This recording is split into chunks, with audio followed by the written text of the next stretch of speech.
का तो आमच्याकडे लक्ष पुरवणार नाही, हा विचार आम्ही पहिल्यांदा केला पाहिजे.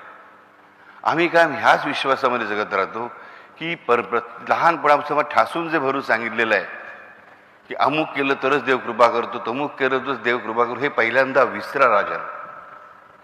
देव कृपा करतोच का, तो त्याचा सहज धर्म आहे. म्हणून ज्याप्रमाणे सूर्य उगवतोच आणि सूर्यप्रकाश देतोच, त्याप्रमाणेच हा परमात्मा आणि त्याची आई ती आदिमाता हे कृपाच करतात, हे क्षमाच करतात, हे आम्हाला समजलं पाहिजे. मी लायक आहे की नाही, मी अनेक वेळा सांगितले, पण आज या संसार सुखाचा मध्ये मला मनापासून सांगायचं आहे की संसाराच्या लहान सहान गोष्टीमध्ये सुद्धा तुम्ही देवाची प्रार्थना करा, देवाला सांगा की माझ्यावर ये. साधी समजा एक घरातली गृहिणी साधा भात भाजी करते, येस, त्याच्यामध्ये सुद्धा तो परमेश्वर सहाय्य करतो, तो परमात्मा सहाय्य करतो, ती आई सहाय्य करते. साधं तुम्हाला घरामध्ये 4 कुंड्या लावायच्या, त्याला पाणी घालायचं आहे, गार्डनिंग ज्याला आपण म्हणतो, त्या कामामध्ये सुद्धा तुम्ही त्याला बोलावू शकता, येस. साधी बस पकडायची आहे, येस, सांगा ना. परमेश्वर फक्त तुम्हाला स्पिरिच्युअली वर देण्यासाठी किंवा तुमची अध्यात्म साधनेसाठी नाही आहे, लक्षात ठेवा.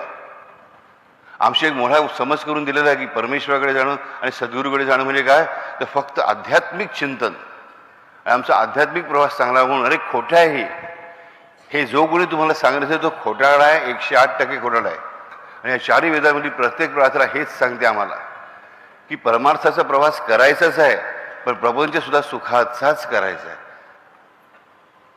प्रपंच सुखाचा करण्यासाठी मनुष्याची समजा एकटा असेल तरी त्याचा तो प्रपंच आहेच ना, त्याची नोकरी आहे, त्याचं अर्निंग आहे, त्याचं शरीराची तब्येत आहे, त्याची आवडी आहेत, निवडी आहेत, त्याचे खेळ आहेत, सगळे जे काय असेल ते. पण आम्हाला जे सांगितलं होतं की सद्गुरू काय की परमात्मा काय, आणि लहानसहान गोष्टीसाठी काय त्यांना त्रास देतात, अरे काय, ते प्रत्येक गोष्टीसाठी आहेत. आम्ही हा विचार केला पाहिजे की ती आई चंडिका, ती आदिमाता आणि तिचा पुत्र हा चंडिका पुत्र, चंडिका आणि चंडिका पुत्र हे प्रत्येक गोष्टीसाठी आहेत. लक्षात ठेवा, प्रत्येक गोष्टीसाठी आहेत. God is for everything. देव, माझा देव माझ्या प्रत्येक गोष्टीसाठी आहे. Yes, God is for everything.